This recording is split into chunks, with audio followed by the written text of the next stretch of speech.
Hotel brothers and sisters, Black Power, as always, giving honor to the Creator, giving honor to the ancestors.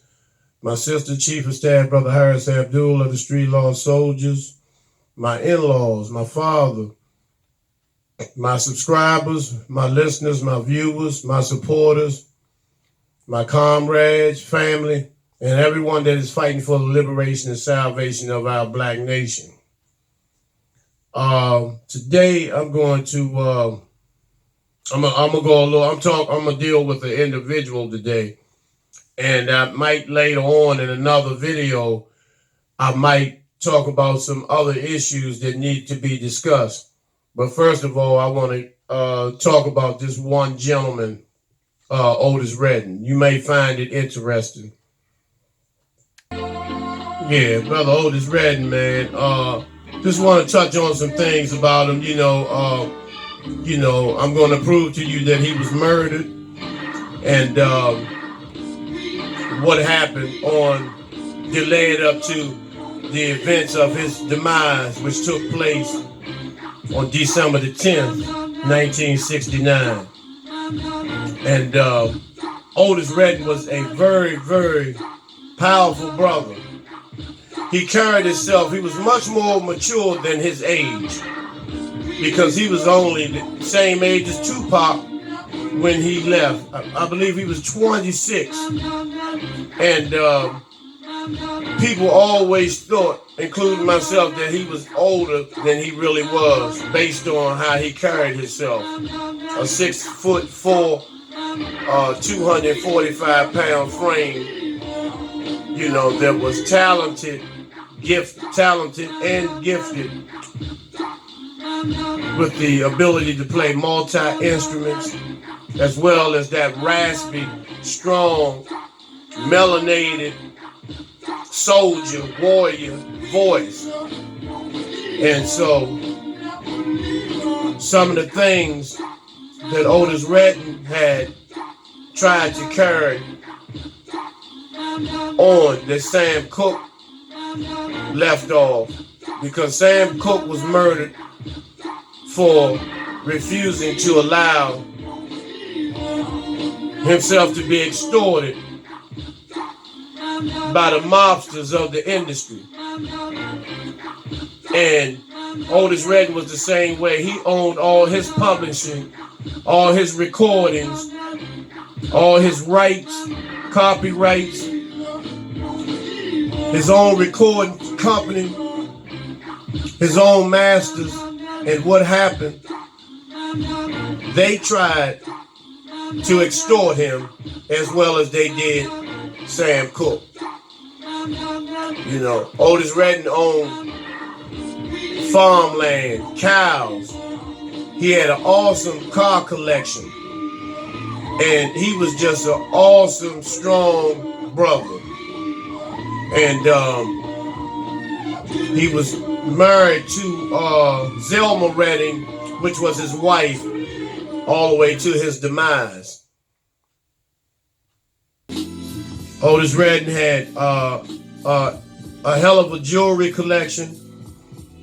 He had a lot of property, he had a lot of land, and he done a lot for a lot of people in the state of Georgia, as well as he traveled. Very generous brother, very strong brother. And it is said that if he had chose to become a boxer, heavyweight prize fighter, that wouldn't have been much of a challenge.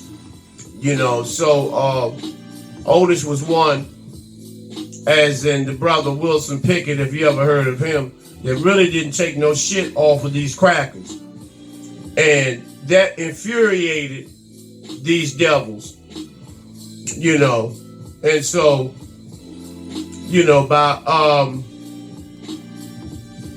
excuse me, one second. Otis also he owned his own jet, private jet. And, he was a sellout artist with stacks. He really took them to the top of the charts. Now, a group that you may have heard of called the Barcades, they really, that was Otis's band. That was his band. And the group The Barcades, you may have heard their hit songs in the 70s and 80s, Holy Ghost and other hits that the Barcades have made, but they really started out as Otis Redding's band. Otis toured everywhere, all over the country and out of the country. He made a lot of money in Europe, London, China. He had an awesome stage performance, which drove the ladies crazy. But the band behind him, like I said, the Barcades were a powerful band. And Otis was clocking. He was making hit after hit after hit after hit. Tramp with Carla Thomas, who is the daughter of Rufus Thomas. For those of you who remember the song The Funky Chicken and songs of that nature, that was Rufus Thomas. His daughter Carla Thomas and Otis made the song Tramp. I believe they may have done an album together, I'm not sure. But they began to fall in love, actually. And it wasn't no secret among the in the music industry. It's not really anywhere like New York. We got our own language, our own style. Otis's style was unique. It was no two acts that were the same when he performed. Every act was different, and that's why he had several different albums. And Otis was the man that came behind Sam Cooke. Here he is with Carla Thomas, and receiving the I don't know if it went platinum. I definitely know the song Tramp went gold, and they are receiving the gold record, the gold album. Yeah, they're receiving the gold album for the hit single Tramp, and they became an item, and it wasn't no secret to Otis's wife Zelma, which is pictured. That's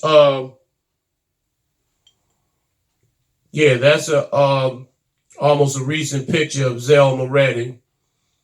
She's still hanging on, with her 3 children. And, Carla Thomas, she's very, very popular.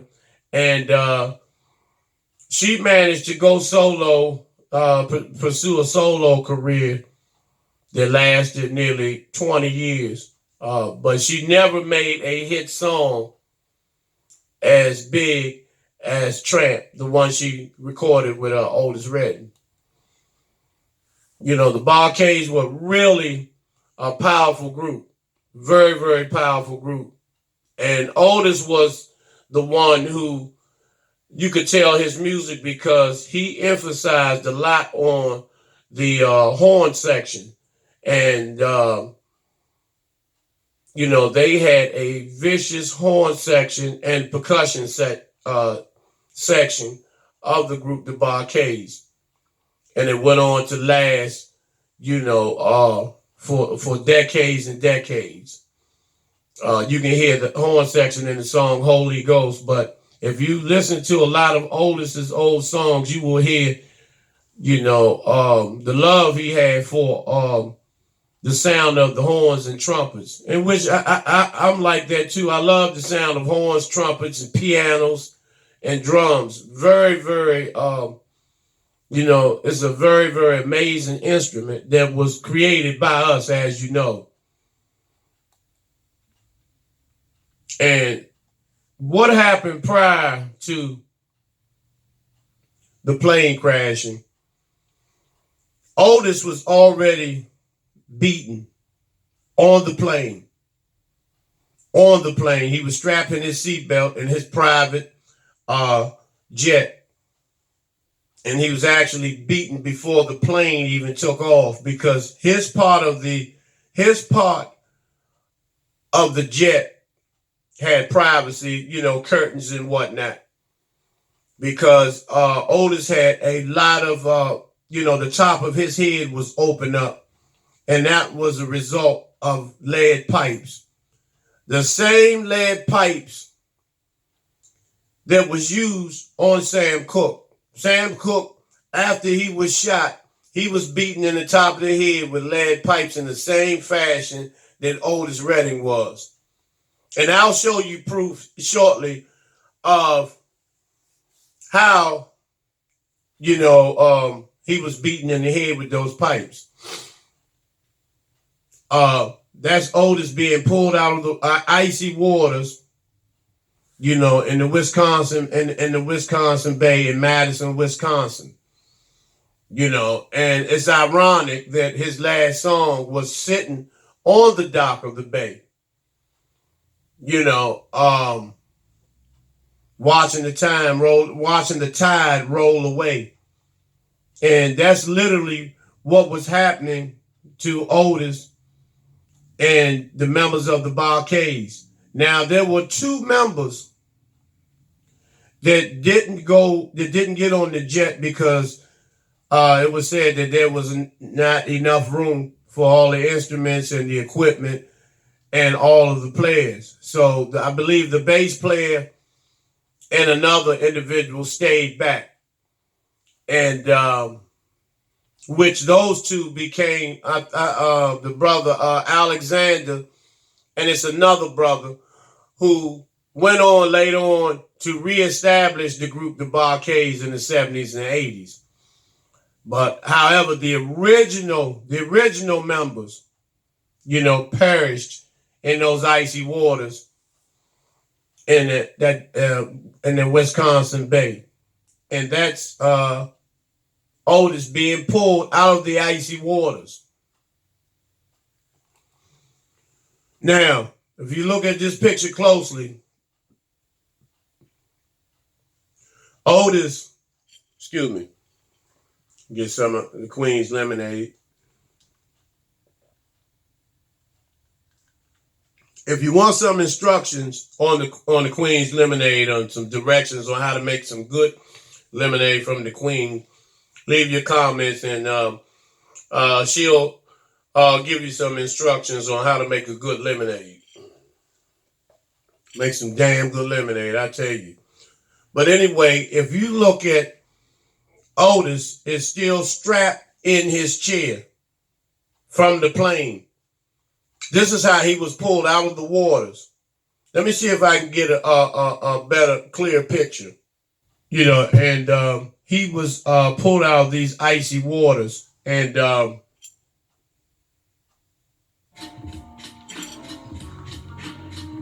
if you look closely, you'll see that the top of his head was opened up.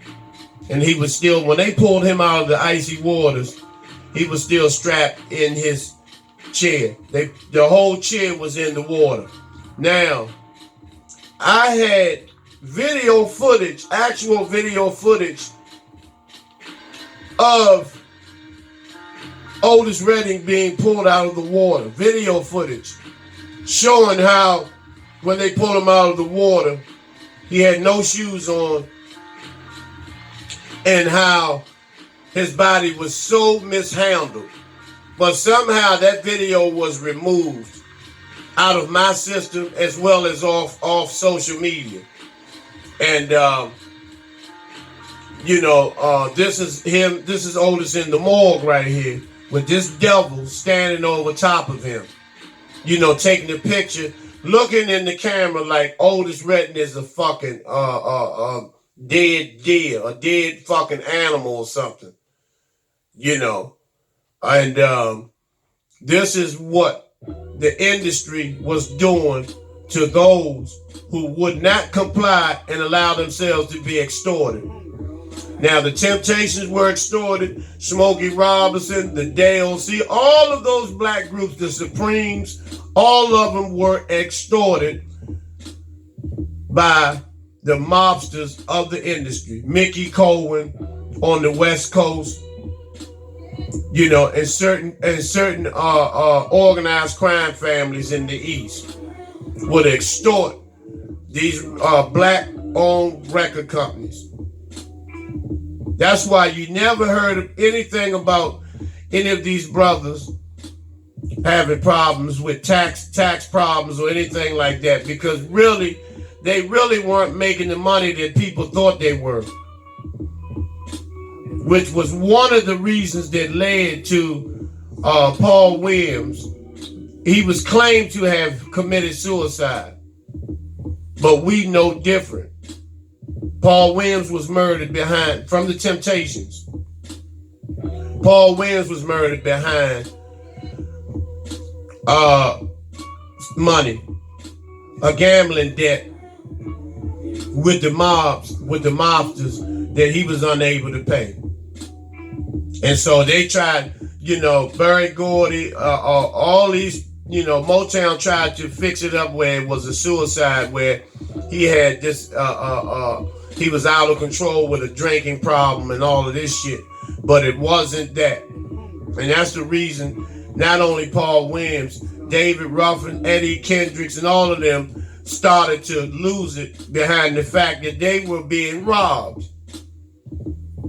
Berry Gordy did not own Motown. He was just a talent scout, a high-powered talent scout that ran the day-to-day operations of that record company. That's why you never seen him receive any type of awards in terms of being a iconic owner and what have you. So let's not be fooled about this, And every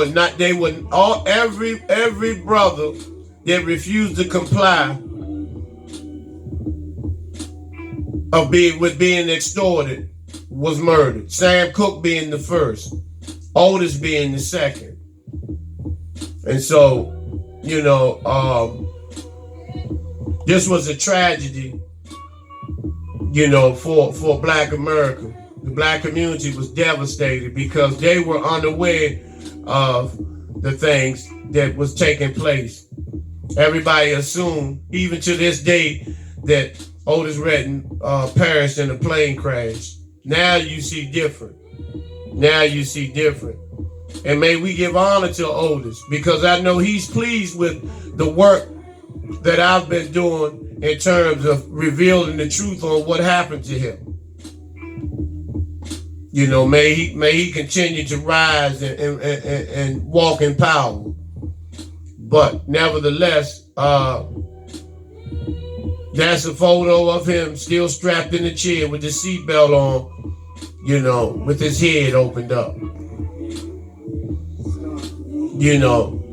And this is at his home going, and if you notice the characters that's around the body of Otis Redding, you can see mobsters surrounding the body of Otis Redding, and what they were doing was giving out subliminal messages to the rest of the black entertainment world, that this could happen to you. Now take a close look at these gentlemen, at these crackers that's surrounding the Otis Redding's body. See, a picture says 1,000 words. James Brown was distraught at Otis Redding's homegoing service because he was next on the list.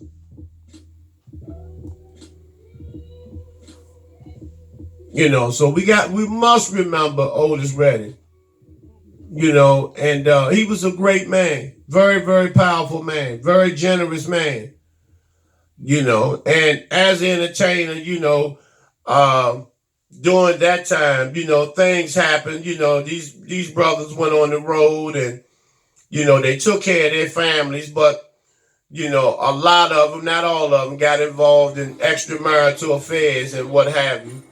And it was pretty much kept normal. It was pretty much kept under the rug. as long as they took care of their families and paid the bills, because, although they were being robbed, they still lived lives, that were they lived in high class communities. Their children went to the best schools, and so those things took place. And so we want to remember and give Otis Redding his propers. Give him his just due. And let me explain, like James Brown was next. I had a photo of James Brown where he was totally distraught at Otis's funeral because he knew he was next. And I must tell you, James Brown agreed to play ball. But at the end of his life, he wanted to get his soul back because he sold his soul and he wanted to retrieve it back. And so he was poisoned.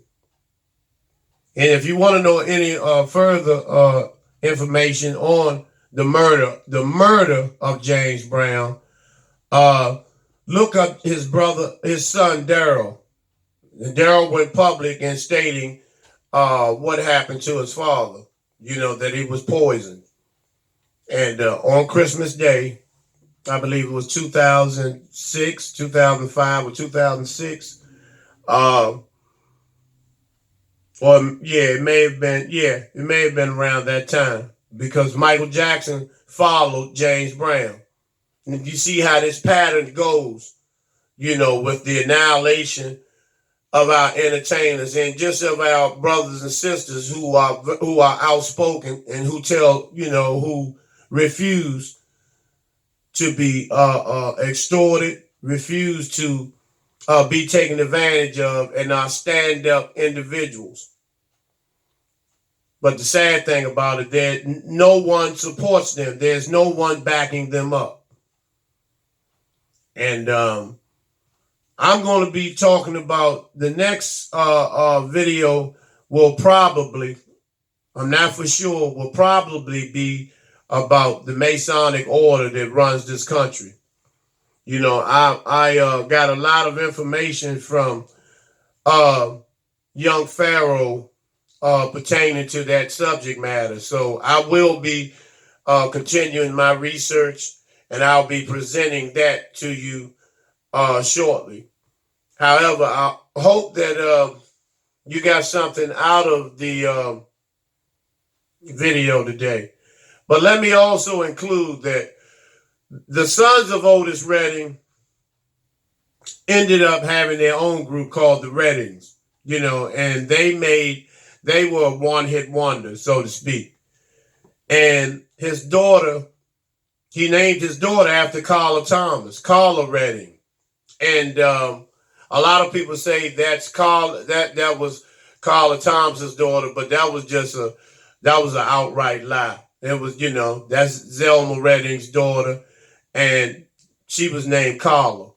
And she became a nightclub. She became a jazz artist, and she jazz vocalist, and she's pretty good singer. So you may want to look into that if you want to follow up, on the legacy of Otis Redding. And just remember, we need not to forget our ancestors and the great things that they've done, because they deserve, at the least for somebody to make a video about them, about their greatness, besides that unsung bullshit where you get people's personal views, about individuals. So if a person didn't get along with that person, they'll salt that person down. But when you watch videos, most of the videos that the brothers and sisters do on our ancestors, there's like a high level, of validity to them, because